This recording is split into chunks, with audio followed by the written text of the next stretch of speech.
Nous allons accueillir Manyambé, qui a proposé ce thème, les fondements de la spiritualité africaine, plagiés dans les religions dites révélées.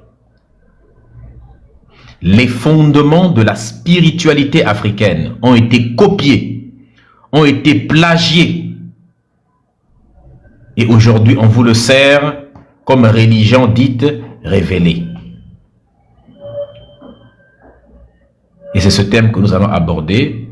Et il y aura d'autres thèmes, d'autres capsules tous les jeudis. Atopé Manyambé, j'espère que tu es avec nous. Est-ce que tu es là? Je te laisse te présenter auprès de la communauté, vu que quand même certains te connaissent déjà, pour beaucoup, mais pour ceux qui ne connaîtraient pas. Alors, Atopé, mes très chers, je suis Manyambé de l'Institut d'Histoire à Niger. Depuis le second voyage du professeur, mais je m'occupe avec une équipe de l'Institut d'Histoire à Niger. Moi, j'ai connu Kalala durant environ les 7-6 dernières années et j'étais tout le temps avec lui au point que certains pensent que que c'était mon père, mais Kalala n'était pas mon père, on était juste très proches. Et pour moi, ce soir, c'est un honneur d'être avec vous parce que la chose la plus importante, c'est que il faut qu'on puisse transmettre le savoir. Parce que comme j'aime dire aux enfants, loin de là de penser qu'il y a des enfants sur ce live, mais comme je dis aux enfants, c'est que je coupe une pizza en 5, je vous donne 5 parts de pizza, bon, quand tout le monde a mangé sa part de pizza, c'est fini. Mais je coupe une connaissance en 5, je vous donne chacun une part de connaissance, mais comme vous allez le dire à vos voisins, à vos amis, à vos cousins, à vos frères, les 5 parts de pizza se multiplient. Donc, la connaissance se multiplie. Et nous, c'est exactement ce qu'on veut faire. Et c'est pour ça que je veux remercier, Medusa, toutes les personnes qui sont sur ce live. N'hésitez pas à tapoter, n'hésitez pas, comme dit Medusa, à faire le nécessaire. Et aujourd'hui, pour présenter l'Institut maintenant, aujourd'hui à l'Institut, on a un programme pour les enfants qu'on a mis en place, qui est sorti depuis quelque temps. On a aussi un programme pour les adultes. Parce que le but, c'est que on arrête de nous faire croire que l'Africain a été celui qui est dernier de l'histoire de l'humanité alors que tout le monde vit en Afrique. Quand je dis que tout le monde vit en Afrique, je parle pas uniquement pour venir prendre du pétrole, le sous-sol, mais tout le monde vit en Afrique parce que les Grecs, les Babyloniens, les Macédoniens, les Phéniciens, tout ce qui se finit en un, sont venus piller l'Afrique du savoir que nous avons. C'est parce qu'on est venu piller, on a brûlé notamment la bibliothèque d'Alexandrie, qui est la plus connue, c'est parce qu'on est venu piller, brûler, que nous sommes comme ça aujourd'hui et qu'on parle de je veux te faire du mal, de la sorcellerie, du féticheur du quartier, ce genre de choses, alors que les gens venaient prier chez nous. Enfin, prier, je mets des guillemets au mot prier, mais bon, on aura le temps d'en parler. Alors que les gens venaient faire des hymnes chez nous. Quand on sera en Égypte et qu'on sera en dessous, on voit des personnes qui sont dites comme étant les détenteurs des religions venir en Afrique, venir chez nous dire merci, parce que grâce à vous, on a réussi à avoir des offrandes. Grâce à vous, on a réussi à maintenir notre peuple. Donc, il faut bien comprendre, c'est parce qu'on a coupé ce lien que nous sommes comme ça aujourd'hui. Et nous, le but, c'est de rétablir le lien. Je prends un exemple encore.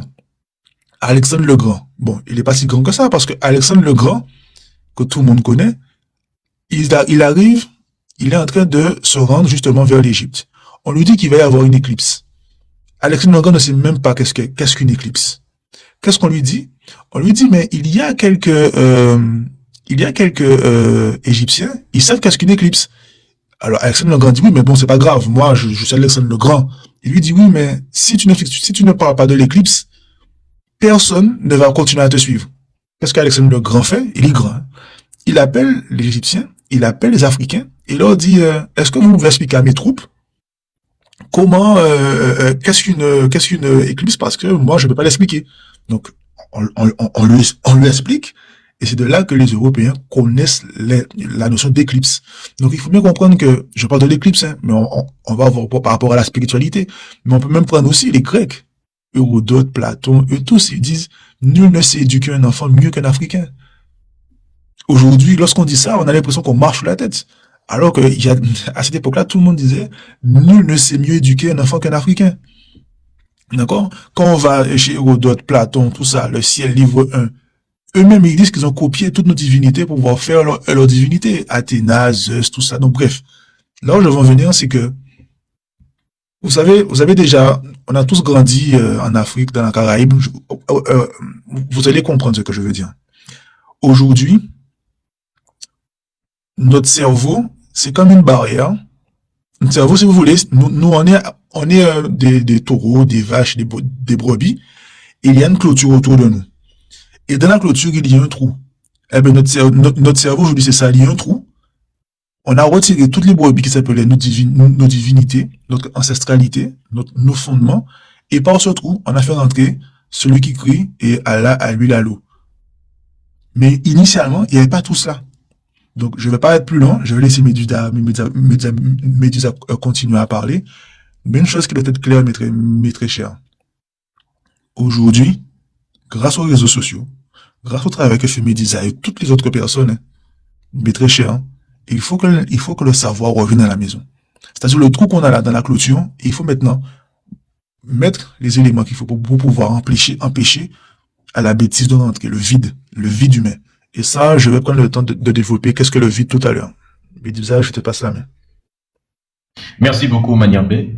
Effectivement. Et je voudrais emboîter le pas à ce que tu as dit pour remercier justement, avant de commencer, toutes les personnes qui mènent ce combat. Je disais justement que ce qui est bien avec les réseaux sociaux, c'est que c'est l'un des outils les plus puissants pour transmettre les informations. Et depuis, l'information était cantonnée au niveau des médias traditionnels qui choisissaient à qui donner la parole, qui ne pas donner la parole. Et parmi les techniques de manipulation, il y a aussi l'occultation de l'information, la dissimulation des connaissances. Et sur ce côté-là, Newsele Kalala Omotunde nous l'a plusieurs fois montré, des fois en vidéo, où il était en train de décrypter des informations cachées, en disant, mais voilà, l'information est là. Pourquoi personne n'en parle? Pourquoi ce n'est pas fait mention ni dans les écoles, ni dans les médias, ni même dans les livres? Parce que cacher l'information est aussi une forme de manipulation. Et ça procède de ce qu'on appelle l'épistémicide, c'est-à-dire une forme de génocide culturel. N'est-ce pas? En cachant l'histoire d'un peuple, eh bien, on participe à tuer sa culture aussi. Et quand on tue la culture de quelqu'un, on lui enlève son identité, puisqu'il n'y a point d'identité sans culture. Il n'y a point de culture, point d'identité sans histoire, puisque tous les éléments se trouvent dans l'histoire. Et un peuple sans histoire est comme un bateau sans gouvernail. Un peuple sans histoire est comme une voiture sans moteur, c'est-à-dire qu'il n'ira nulle part, il va tourner en rang, il ne fera aucun pas pour aller vers l'avant. C'est là où, c'est pour ça que c'est extrêmement important d'organiser ce live. Et parmi les choses qui aliènent profondément l'Africain, aujourd'hui nous avons les religions dites révélées, qui sont des outils de colonisation, des outils d'aliénation, des outils d'asservissement, des outils de destruction de nos valeurs, des outils d'aliénation profonde, des outils de colonisation. On est venu et on nous a aliénés avec. Aujourd'hui, toutes les mentalités sont colonisées. L'Africain d'aujourd'hui est conscient que économiquement nous avons besoin de nous libérer, que le franc CFA est une monnaie coloniale. Il veut bien être conscient sur le fait qu'il existe la France-Afrique, mais s'il y a bien une forme de colonisation qui résiste encore, c'est la colonisation spirituelle, la colonisation mentale. Parce que le génocide que nous avons subi sur le plan matériel et physique est un génocide qui est perceptible, ça on le voit, on sait le nombre de personnes, et le meurtre physique, ça touche les émotions. Mais le génocide culturel, ça, comme ça touche pas trop les émotions, ça demande un travail de réflexion pour s'en rendre compte. Et il est tout aussi destructeur. D'ailleurs, Cheikh Anta Diop disait que c'est le génocide culturel qui a précédé justement ces génocides physiques qui ont été commis ci et là. Parce que eux-mêmes, les Européens, ils disent que, et c'est eux-mêmes quand ils vont détruire des peuples, ils disent que quand on veut, celui que Jupiter veut faire perdre, veut tuer, il commence par lui faire perdre la raison. Donc, quand ils veulent détruire physiquement les gens, on prépare des idéologies pour les déshumaniser, pour les animaliser, pour ensuite justifier les horreurs qui vont être commises sur eux. C'est pour ça que des choses ont été produites, comme quoi le peuple, on a instrumentalisé des peuples pour dire que on venait de la malédiction des charmes, que nous étions maudits, et ça a été justifié par la religion. Et aujourd'hui, la religion a persisté dans le cerveau de l'Africain jusqu'à aujourd'hui. C'est pourquoi lorsque Thomas Sankara l'a vu, il a automatiquement dit que l'aliénation culturelle, donc qui s'exprime aussi à travers la religion et autres, d'ailleurs le même Thomas Sankara qui disait que ni la Bible, ni le Coran n'ont pu réconcilier le riche et le pauvre, c'est encore lui qui disait que l'aliénation culturelle de toutes les formes d'aliénation qui existent est la plus douce, la moins coûteuse et la plus efficace de toutes les formes d'aliénation. C'est pourquoi le 21e siècle, Je pense en tout cas, tel que Omotunde vient de nous l'a montré, que son cas soit vivifié, que ce siècle sera le siècle de la lumière. C'est-à-dire les connaissances qui ont été cachées vont s'ouvrir. Et puisqu'on peut se connecter, aujourd'hui on a 1000 personnes déjà, je n'ai aucun doute sur le fait qu'il y en aura encore plus, c'est un danger pour le système parce qu'on peut diffuser des connaissances à une vitesse incroyable et ils n'ont pas le contrôle sur ce que les gens disent ou pas. Ce ne sont pas des médias traditionnels et c'est la plus grande peur du pouvoir. Donc c'est pourquoi vraiment on est content que tu sois avec nous et c'est dans ce sens-là aussi que ce thème a été choisi. Quels sont les fondements de la spiritualité africaine qui ont été plagiés dans ces les religions dites révélées? Parce qu'une fois que les gens ont compris que ces religions ne sont pas des révélations, parce que toute leur base c'est de dire qu'ils ont été révélés par des dieux. Mais si l'on découvre qu'ils ont été plagiés, c'est qu'ils n'ont pas été révélés. Et s'ils n'ont pas été révélés, c'est qu'il n'y a aucune raison que vous restiez dans quelque chose de faux. Ce qui rejoint ce que Cheikh Anta Diop dit dans la page 12 de Civilisation ou Barbarie, lorsqu'il dit, je vous le lis rapidement, lorsqu'il dit ceci, dans la mesure où l'Égypte est la mère lointaine de la science et de la culture occidentale, comme cela ressortira de la lecture de ce livre, la plupart des idées que nous baptisons comme étrangères ne sont souvent que des images brouillées, renversées, modifiées, perfectionnées des créations de nos ancêtres. Je cite, judaïsme, christianisme, islam, dialectique, théorie de l'être, sciences exactes, arithmétique, géométrie, mécanique, astronomie, médecine, littérature, roman, poésie, drame, architecture, art, et etc., etc., ainsi de suite. Tous ces éléments ne sont que des copies des productions de nos ancêtres. Comme venait de le dire Maniambé tout de suite, toutes ces choses ont été plagiées chez nous. D'abord avec les Grecs, comme Nusere Kalala Omotunde l'a montré dans le livre intitulé « L'origine africaine du savoir grec », où il a démontré que les connaissances, ceux qui ont civilisé l'Europe, ce sont des Grecs. Et ceux qui ont civilisé les civilisateurs de l'Europe, ce sont les Noirs, les Africains. Nous avons civilisé les grands-pères des Européens qui étaient des Grecs, qui étaient barbares, et eux ont civilisé les leurs.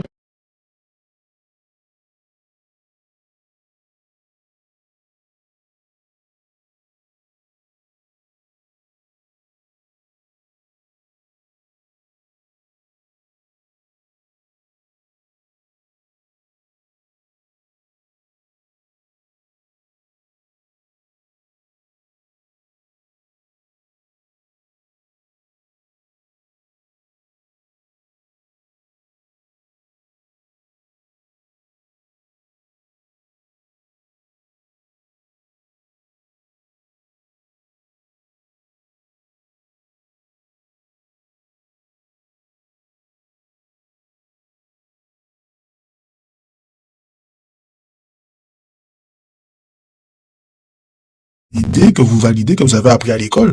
Champollion dit, l'interprétation des monuments de l'Égypte mettra encore mieux en évidence l'origine égyptienne des sciences et des principes et des doctrines philosophiques de la Grèce antique. Lui-même, il le dit. Ce n'est pas Kalala Omotunde, ce n'est pas, de toute façon, on ne pas né. Donc, il faut bien comprendre ça. On a aussi, par exemple, Monsieur Jean Zafiropoulou, il dit, le point de départ des Grecs sur la somme de savoir accumulé est la somme, de savoir accumulé lentement depuis l'Égypte antique. Donc, eux-mêmes, ils le disent, c'est-à-dire, eux-mêmes, dans leur texte, ils le savent.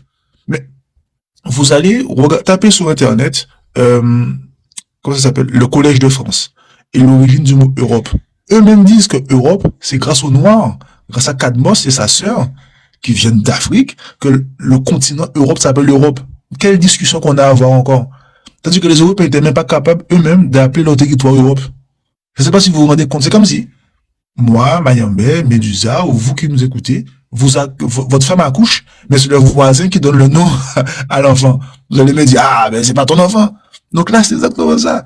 Même le nom de leur territoire, Europe, c'est une femme africaine, et eux-mêmes ils le disent, au Collège de France. Donc il faut bien comprendre cela. On est vraiment dans un monde, on m'entend bien, parce que je ne sais pas si on m'entend bien. Absolument, on entend très bien. On est dans un monde où on marche sur la tête. Parce qu'on veut nous faire croire que tout vient de l'Europe, comme disait notre cher Cheikh Anta Diop, alors que tout vient de chez nous. Bon, on va prendre un exemple, parce qu'on est là aussi pour parler des fondements de la spiritualité africaine qui a été plagiée. Bon. Quand vous dites, oui, Marie a été reçue par Immaculée Conception, elle a reçu un messager qui s'appelle... Bon, tout ça c'est de la bêtise.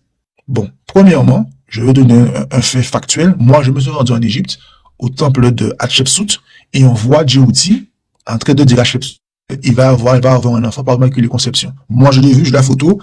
Lors des prochaines lives, vous verrez ma photo à côté de cela. Et on est 2000 ans avant celui qui écrit. D'accord? Donc, ce sera factuel. On continue à marcher en avant. Mais, prenons les textes maintenant des pyramides et faisons une comparaison. OK? Je lis. Mon fils Oussiré est désormais en ton sein. Ne crains rien à ce propos.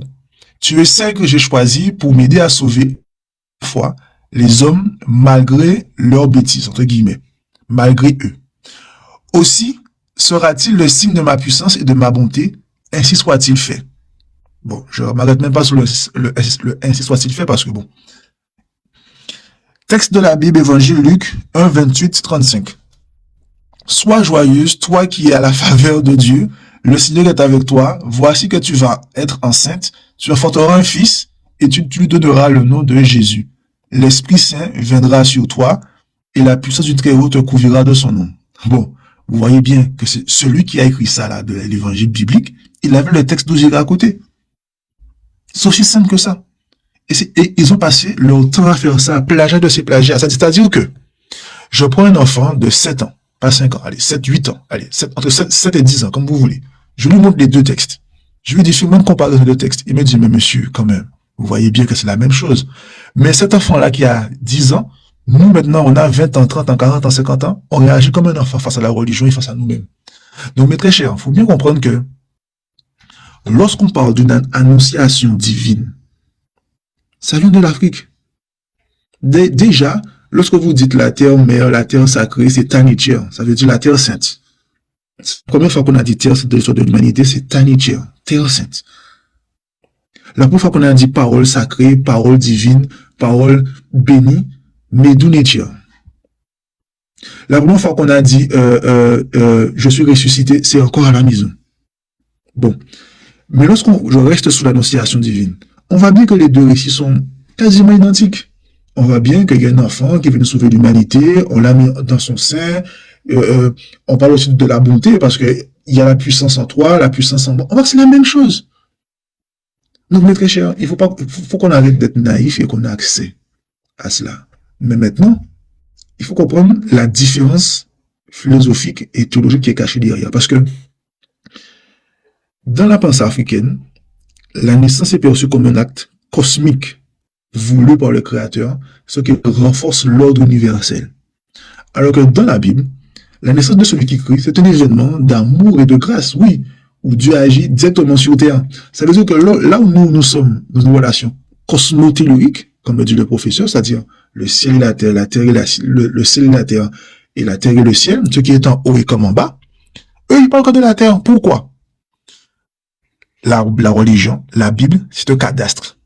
C'est ce qu'on appelle un cadastre mental. C'est-à-dire, ça c'est mon territoire, ça c'est pas mon territoire, ça m'appartient, ça t'appartient pas, ça c'est à moi. C'est un cadastre. C'est tout. Il n'y a pas de discussion avec ça. C'est un cadastre. Tout le monde dit, ah oui, Jérusalem c'est à moi, Achin c'est à moi, là c'est à moi, et là c'est à moi, mais non, mais là c'est à toi, mais non, mais nous on a fait 40 jours dans des... Mais oui, mais et toi, et... C'est un cadastre.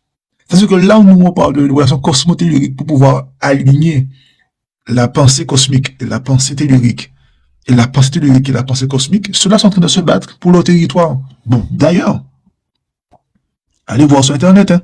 Allez voir sur Internet. Tapez les textes de la Genèse en hébreu. Dans le texte de la Genèse en hébreu, c'est écrit que les dieux ont créé la terre. Les dieux ont créé la terre. Quand vous prenez la Bible, c'est Dieu. Pourquoi? Parce que Dieu, c'est Dieu, il travaille au service du judaïsme et il veut qu'il y ait une partie du territoire qui lui appartient dans leur livre. Alors que dans leur texte, ils disent les dieux, et chez nous, on dit encore autre chose. Bref. Mais il faut bien comprendre que c'est un cadastre mental, mes très chers. Donc, je reviens encore à l'annonciation parce que j'ai pas envie de perdre tout le monde, mais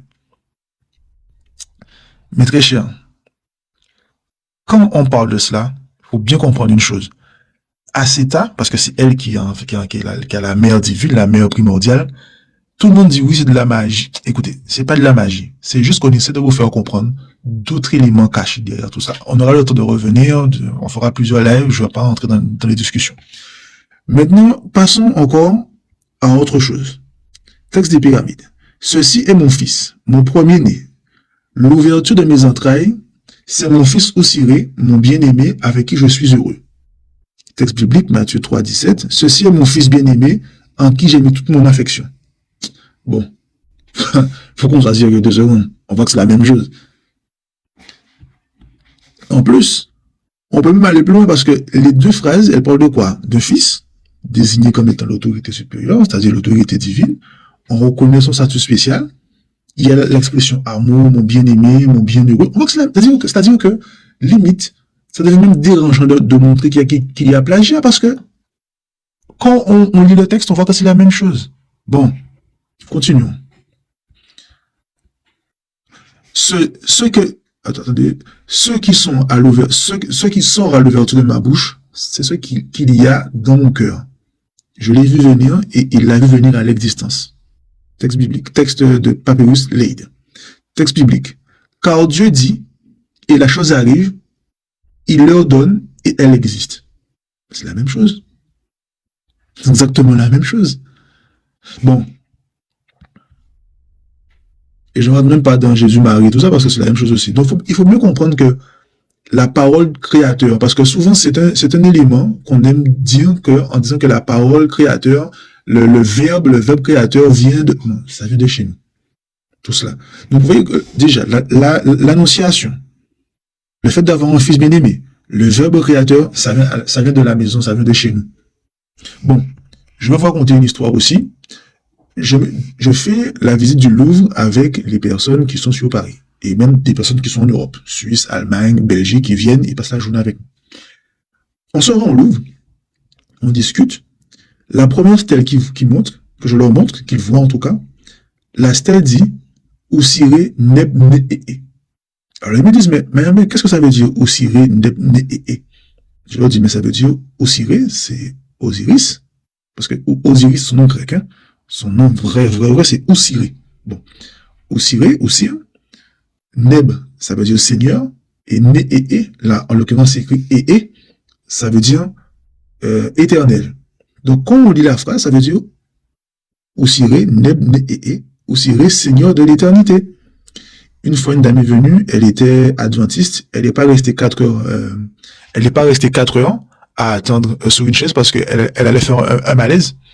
Parce que pour elle, le Seigneur de l'éternité, ce n'est uniquement dans la pensée chrétienne, musulmane ou autre, mais jamais dans la pensée africaine. Et là, elle est au Louvre, hein. C'est-à-dire que c'est pas un document que moi j'ai été prendre, que Médusa a été prendre pour s'amuser. On est au Louvre. Le Louvre est vraiment marqué Seigneur de l'éternité. Et tout le monde passe devant, des milliers de visiteurs. Donc, il faut bien comprendre que les textes sont là, mais on nous les cache. On essaie de nous faire croire, de nous faire voir autre chose. Mais tout est là, tous les fondements sont là. Vous prenez le fondement que vous voulez, il est là. Le mot Bible, tout cela est là. Il faut juste qu'on puisse revenir à nous-mêmes. Il faut juste qu'on puisse revenir à qui nous sommes et qui nous étions. Et il y a quelqu'un qui a posé une question auparavant, qui a demandé, est-ce que il faut pas parler français ou parler la langue? Bon, mais très cher. Des fois, je pense qu'il faut rallumer des cerveaux.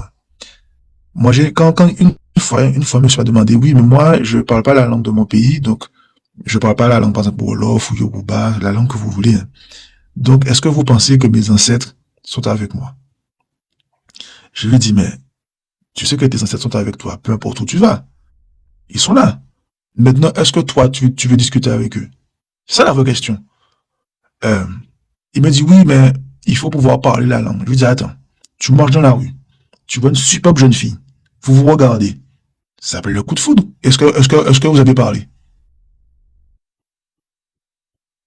Bon, maintenant, votre enfant vous dit, papa, je veux un vélo. Bon, dans son regard, vous voyez bien qu'il veut un vélo. Est-ce qu'il vous a parlé? Et c'est pour ça que j'ai voulu commencer par la notion cosmique au départ. Mais très cher, vos ancêtres, ils vous voient. Les divinités vous voient et vous entendent. Maintenant, la vraie question, c'est que, est-ce que vous voulez parler avec eux? Est-ce que votre cœur, il est ouvert pour pouvoir parler avec eux? Quand je parle de cœur, de quel cœur que je parle? Je ne parle pas de votre cœur en tant que organe pour pouvoir vivre et avoir la circulation du sang, mes très chers. Je vous parle tout simplement de votre cœur ib, c'est-à-dire le réceptacle de vos émotions. Vous savez, moi, quand j'étais plus jeune en Guadeloupe, j'adorais faire du vélo. Il faisait pas froid comme en France, comme en ce moment. On faisait du vélo tout le temps. Et une fois, j'ai failli tomber, j'ai failli faire un accident, et j'ai senti mon cœur a palpité. Eh ben, c'est ça le cœur Ib. C'est-à-dire, c'est pas mon cœur qui a, comment dire, c'est pas mon cœur en tant qu'organe, hein. C'est ce que j'ai à l'intérieur de moi qui s'est dit, ah ouais, là, ben, t'as fait une bêtise, t'as failli mourir. C'est ça le cœur. Le cœur, c'est quand vous êtes un parent, quand votre enfant vous dit, allô, maman, ça va, au téléphone, vous dites, qu'est-ce qu'il y a? Parce qu'à savoir, votre cœur a compris qu'il y a quelque chose. Donc, souvent, on me pose cette question, c'est le cœur qui compte. C'est le cœur, le réceptacle de vos émotions. Maintenant, à la question de savoir, est-ce que oui, mais maintenant, mes très chers, il est une évidence, mais c'est, même vous le voyez autour de vous. Lorsqu'on veut sécuriser maintenant un certain nombre de savoirs, bien sûr qu'on le dira dans la langue du pays ou dans la langue, en tout cas de la région. On ne le dira pas dans la langue du colonisateur, c'est une évidence. Mais ça tombe de son sens. Parce que j'ai jamais vu Emmanuel Macron avoir un problème lorsqu'il va en Chine et lorsqu'il veut parler vrai, il parle pas ni le mandarin ni l'anglais, il parle français, on traduit pour lui. Donc, des fois, je me dis, est-ce que c'est notre cerveau qui a un vrai problème ou est-ce que c'est nous? Le plus important, mes très chers, c'est votre cœur. C'est votre cœur qui est le réceptacle de vos émotions, le cœur Ib. Si vous voulez, je pourrais faire toute une exposition sur le cœur Ib uniquement. Mais mes très chers, c'est le cœur Ib qui compte. Ok? C'est très important. Mettez des likes, mettez des j'aime pour que le live ne tombe pas. Mais déjà, si je parle trop, dis-moi, hein, parce que je peux laisser d'autres intervenir. Hein. Non, au contraire, c'est extrêmement intéressant. La famille Tapoté, s'il vous plaît, on est à 900 000. Objectif 2 millions de likes, la famille. On peut le faire. On y va, la famille. Nous sommes déjà à 1 million presque. Nous sommes à 900 000. Tapotés massivement. Dépassons les 4000 partages. Si vous êtes 1000 personnes, si vous partagez tous, chacun, une fois seulement, on a dépassé, on est déjà à 4500 partages. Donc, partagez massivement la famille, s'il vous plaît, et tapotez également. N'oubliez pas de sécuriser le live et nos deux comptes. Pour appuyer ce que, merci beaucoup la reine Lilo, tapotez, partagez, sécurisez le live massivement. Et pour appuyer ce que tu disais, évidemment, la Bible, toutes ces choses-là ne sont que des véritables plagiats, c'est-à-dire que des choses copiées de toutes pièces. Et justement, c'est le but du live, montrer à tout le monde. Par exemple, dans la page 391, de civilisation ou barbarie de Cheikh Anta Diop, on dit ceci: en effet, Ra est bien dans l'histoire, hein, donc le dieu Ra est bien dans l'histoire de la pensée religieuse, le premier dieu autogène, c'est-à-dire que même, donc si on continue dans la série de premiers, une excellente série, celle que tu as commencé, quand tu as parlé de la première fois que la parole sainte a été prononcée, donc les Médounetières, la première fois que l'éternité, la notion d'éternité a été évoquée, c'est en Afrique. La première fois que la notion donc de Dieu éternel aussi, c'est en Afrique. Donc là, il dit, en effet, Ra est bien dans l'histoire de la pensée religieuse le premier Dieu autogène, c'est-à-dire que le Dieu qui n'a pas été engendré, le Dieu qui s'est engendré lui-même, donc qui n'a ni père ni mère. Donc quand par exemple les musulmans viennent dire, oui, mais parce qu'il est écrit dans le Coran, Allah n'a pas été engendré et il n'a engendré personne. Donc eux ils disent oui mais nous notre Dieu n'a pas été engendré. C'est souvent la chose qu'ils utilisent pour tacler souvent les chrétiens quand ils font des débats entre eux. Ils disent oui mais notre Dieu n'a pas été engendré. Oui mais vous n'êtes pas les premiers. Nos ancêtres à l'époque sont les premiers à avoir conceptualisé un Dieu autogène qui s'est engendré lui-même. Donc quand vous dites que votre Dieu existe et la particularité de votre Dieu c'est que ce Dieu-là n'a pas été engendré, bah, le nôtre également. Personne ne l'a engendré. Et donc il n'a ni père, il n'a ni mère. Il dit d'autre part, Seth, jaloux parce que stérile, tue son frère Osiris, donc le Osiris dont on parlait, qui symbolise la végétation, à partir de la découverte de l'agriculture du néolithique. Celui-ci ressuscite pour sauver l'humanité. Donc, première fois que la notion de résurrection est évoquée, c'est également en Afrique. Et je rappelle que pendant que tout ceci se passe, il n'existe aucune religion. C'est-à-dire que même des peuples tels qu'on les connaît, les peuples juifs tels qu'on les connaît n'existaient même pas encore, tels que vous pouvez en entendre parler, tout ça n'existait pas. Donc il n'y avait pas de Bible à l'époque, il n'y avait pas de Coran. On est plusieurs millénaires avant Jésus-Christ. Donc là on te dit, celui-ci ressuscite pour sauver l'humanité. Donc le premier à ressusciter, ce n'est pas Jésus. Osiris avait déjà vaincu la mort. Donc tout ça, donc le concept de vaincre la mort a été plagié, n'est-ce pas? Donc pour sauver l'humanité de la faim. Il y a des notions de famine également décrites dans la Bible. Osiris est le Dieu rédempteur. Le Dieu qui est rédempteur, c'est-à-dire qui pardonne les péchés, la rémission des péchés. Mais ça existait déjà, qui pardonne l'humanité. Donc les chrétiens et les musulmans n'ont pas inventé ces concepts. On parle de Seth qui, finalement, va tuer son frère Osiris. Quelque chose de très jaloux. Mais Jésus, qui a été tué finalement par des personnes, par des humains. Donc on peut rapprocher ça également, même le concept de Satan, parce que Seth, on peut le rapprocher également de Satan, Shaitan, Satan. Vous voyez, donc il y a un personnage méchant, n'est-ce pas, qui va représenter le mal, qui va être l'archétype même du mal. Il continue en disant, en tout cas, Osiris est bien le Dieu qui, 3000 ans avant le Christ, alors 3000 ans avant Jésus-Christ, les chrétiens, votre christianisme, on ne savait même pas que ça pouvait exister un jour, on est 3000 ans avant, meurt et ressuscite pour sauver les hommes. Là, on parle de Seth qui est jaloux parce qu'il est stérile, qui va tuer son frère Osiris, qui symbolise la végétation et autres. Quelque part, est-ce que ça vous... Quelque part, ça peut nous rapprocher aussi de Caïn et Abel. C'est-à-dire que dans l'histoire, Osiris peut représenter Abel, n'est-ce pas? Et puis, Seth représente Caïn. Un frère qui tue son autre frère parce qu'il est jaloux. Est-ce que ce n'est pas exactement l'histoire de Caïn et Abel? C'est exactement la même chose. Ils n'ont rien inventé. Donc, quand on leur dit, qu'est-ce que vos religions ont apporté que les gens ne connaissaient pas avant? Il y a quoi dans vos religions que l'humanité ne connaissait pas? Et particulièrement nos ancêtres, ils ne connaissaient pas quoi? Qu'est-ce qui justifie le fait que vous restez dans des religions? Quelle est la nouveauté que ça vous apporte? Si tout ce qu'ils prétendent vous apporter existait déjà auprès de vos ancêtres, mais pourquoi vous ne repartez pas prendre l'authentique? Pourquoi préférer la copie à l'original? Pourquoi préférer le faux au vrai? Donc là, il continue en disant, il est, n'est-ce pas, meurt et ressuscite pour sauver les hommes. Il est le Dieu rédempteur de l'humanité. Il montera au ciel à la droite de son Père. Osiris va monter au ciel et il se met à la droite de son Père. Mais devinez dans le christianisme, qui sait, 3000 ans plus tard, lui aussi va mourir et va ressusciter le 3e jour pour aller monter à la droite de son Père. Ce sera Jésus, mais bien plus tard, 3000 ans plus tard. Mais les Africains connaissaient 3000 ans avant. Donc son Père qui est qui? Le grand Dieu Ra. Mais dans le christianisme, le Dieu, le Père en question, c'est Jésus lui-même. Donc incohérence totale. Il est fils de Dieu. Jésus aussi dans la religion, il se trouve être fils de Dieu. Dans le livre des morts, il est dit 1500 ans avant Jésus-Christ, ceci est la propre chair d'Osiris. Et devinez ce qui est dit dans la Bible. Jésus dit, quand il coupa le pain, il dit, mangez, ceci est ma chair, buvez, ceci est mon sang. Et je pense que Maniambé vous le dira. Ça se trouve également sur les textes des pyramides, particulièrement, je crois, les textes du pharaon Ounas. C'est le passage 340, quelque chose comme ça, c'est 43, c'est voilà. Dionysos réplique d'Osiris. Donc Dionysos, les chrétiens ne sont même pas les premiers à avoir copié Osiris. Les Grecs ont commencé le travail de copie, puis ils vont copier le dieu Osiris, et pour eux, leur dieu, c'est Dionysos.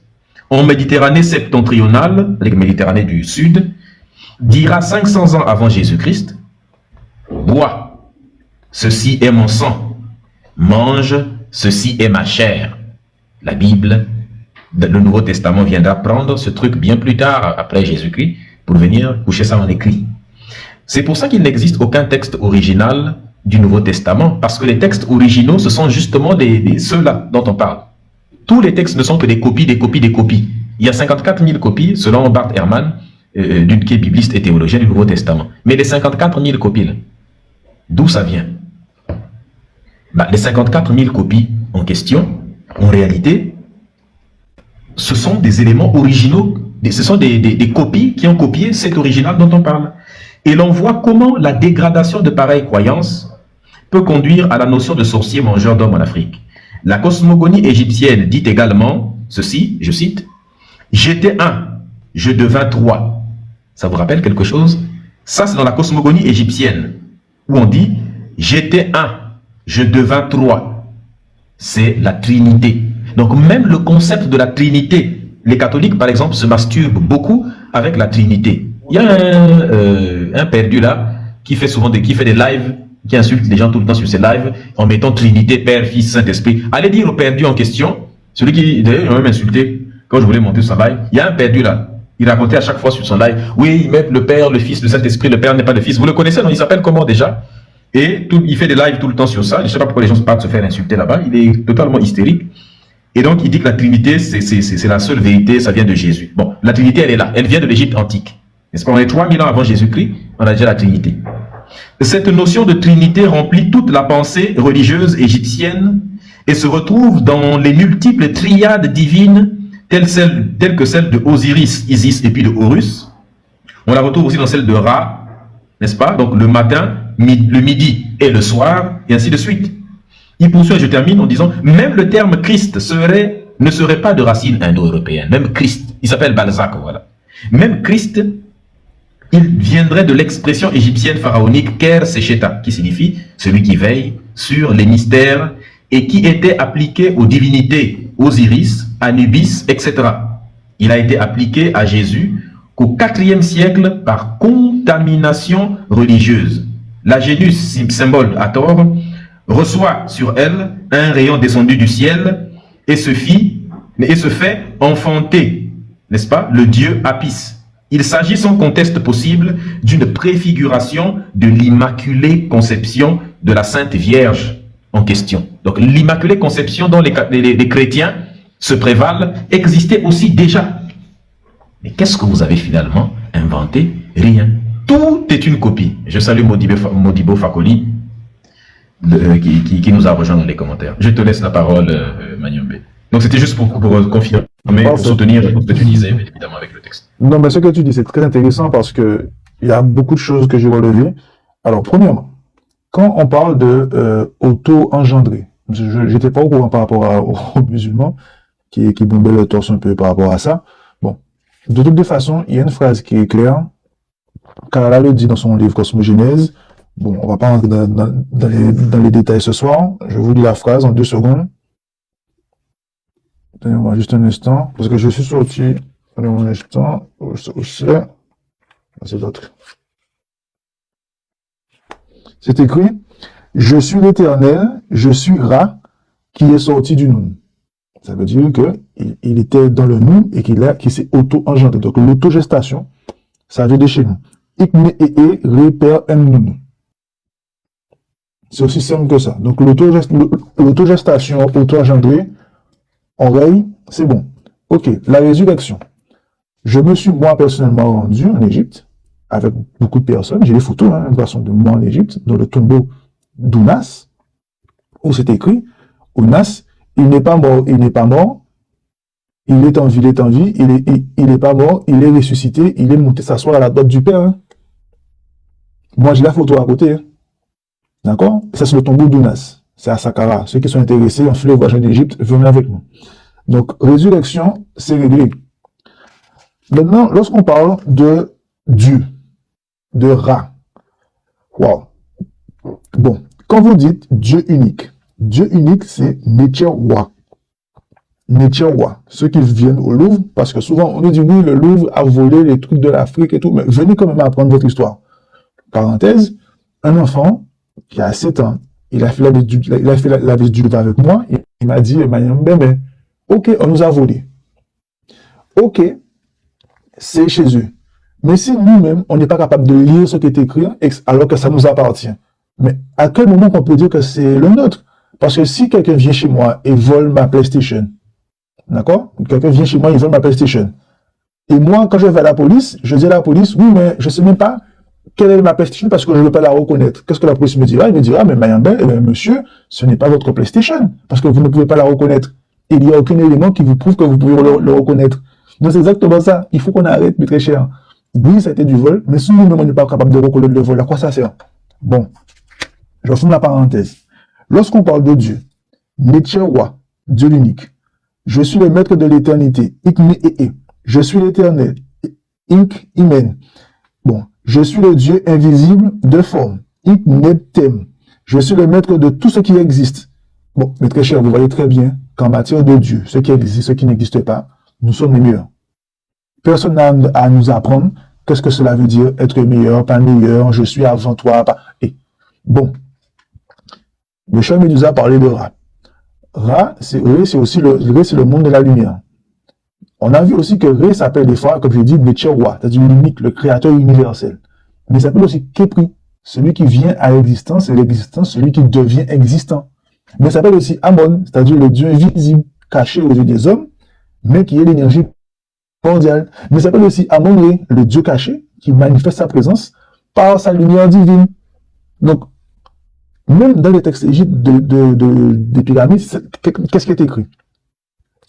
J'ai beaucoup de noms et beaucoup de formes. Peu importe le nom par lequel je suis appelé, je reste Atum, celui qui se nourrit toujours en respirant Mahat, le souffle divin pur et vivifiant. On est 2000 avant l'ère chrétienne. Donc des fois, je me demande, mais quelle preuve qu'on va donner?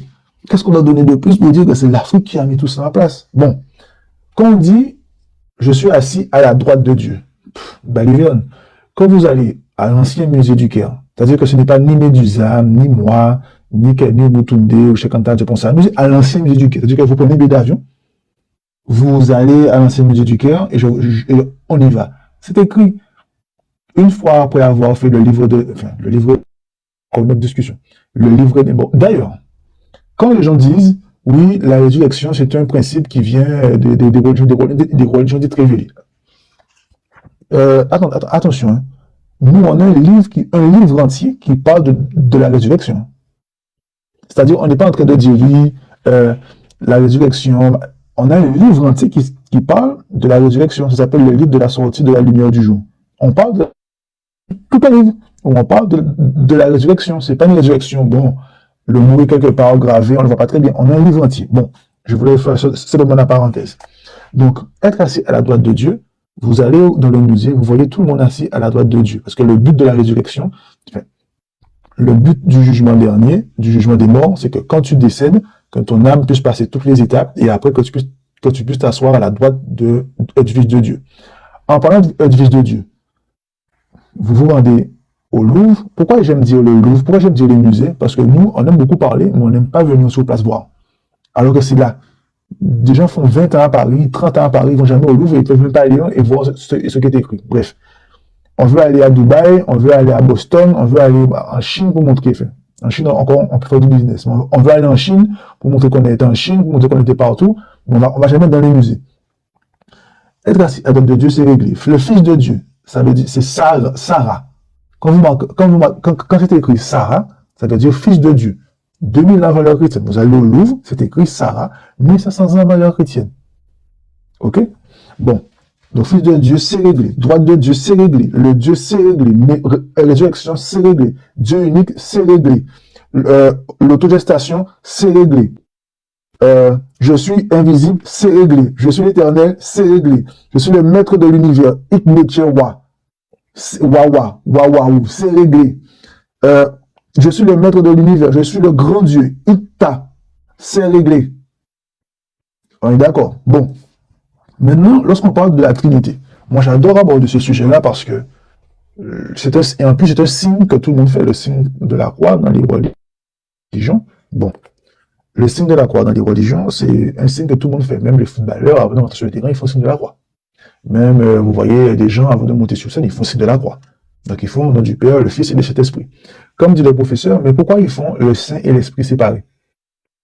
Oui, parce que normalement, si tu fais au nom du Père, du Fils, pourquoi vous faites Saint à gauche et Esprit à droite, alors que cet Esprit, c'est un seul mot, relié par un trait d'union? Il fallait faire soit Saint, soit Esprit. C'est-à-dire qu'ils ont essayé de faire rentrer, une pensée africaine dans la pensée chrétienne. Mais on voit bien que ça ne tient pas. Mais lorsqu'on prend par contre la pensée africaine, effectivement, la Trinité existe. Le Père, le Fils. Et ensuite, on peut avoir Isis, on peut avoir Aceta. Parce que, comment